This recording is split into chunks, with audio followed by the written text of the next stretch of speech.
माँ, मैं संजय बोल रहा हूँ। कैसी हो? मैं ठीक हूँ बेटा, तुम और बहू दोनों कैसे हो? हम ठीक है। माँ, आपकी बहुत याद आ रही थी। अच्छा सुनो माँ, मैं अगले सप्ताह गाँव आ रहा हूँ तुम्हें लेने, और अब हम सभी साथ ही रहेंगे। संजना कह रही थी माँ को लंदन ले आओ, वहाँ अकेली बहुत परेशान हो रही होंगी। माँ, सुन रही हो? हाँ बेटे, बूढ़ी आंखों से खुशी की अश्रुधारा बह निकली। बेटे और बहू का प्यार नस नस में दौड़ने लगा। जीवन के 80 साल गुजार चुकी सीता ने जल्दी से अपने पल्लू से आंसू पोंछे और बेटे से बात करने लगी। बेटा पूरे 5 साल बाद घर आ रहा था। बूढ़ी सीता ने गांव भर में दौड़ दौड़ कर ये खबर सबको सुना दी। सभी लोग खुश थे कि चलो बुढ़ापा चैन से बेटे और बहू के साथ गुजर जाएगा।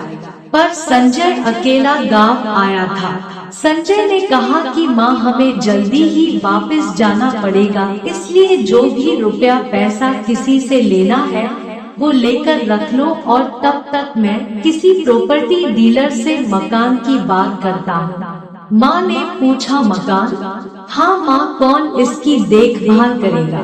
अब ये मकान हमें बेचना पड़ेगा, वरना हम सब तो अब लंदन में ही रहेंगे। बूढ़ी आंखों ने मकान के कोने कोने को ऐसे निहारा जैसे किसी अबोध बच्चे को सहला रही हो। संजय ने मकान को आनन फानन और औने पौने दाम में बेच दिया।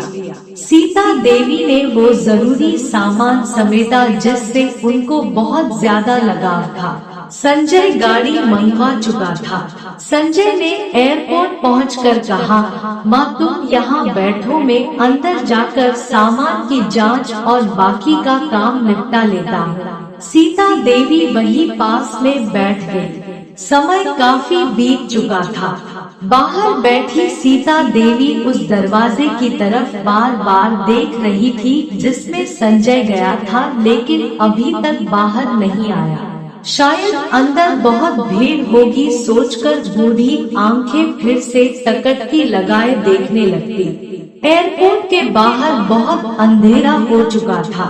एक कर्मचारी ने वृद्धा से पूछा, माता जी आपको किससे मिलना है?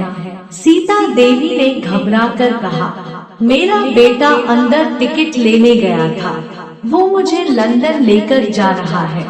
कर्मचारी ने कहा, लेकिन अंदर तो कोई पैसेंजर नहीं है, लंदन जाने वाली फ्लाइट तो दोपहर में ही चली गई।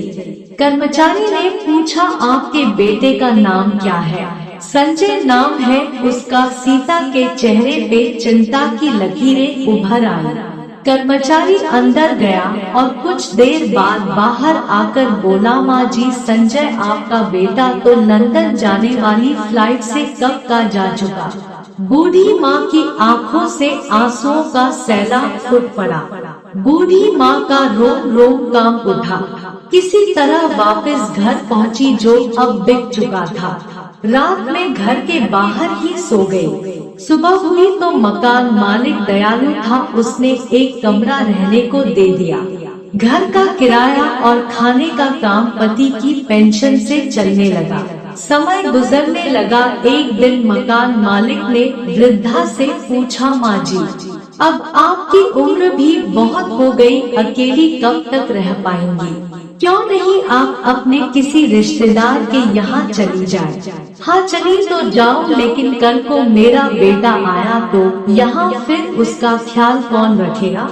दोस्तों, आंखों से आंसू आने लग गए। आप सभी से विनती है कि माँ बाप का दिल कभी मत दुखाना। स्टोरी अच्छी लगी हो तो चैनल को लाइक और सब्सक्राइब जरूर करें। धन्यवाद।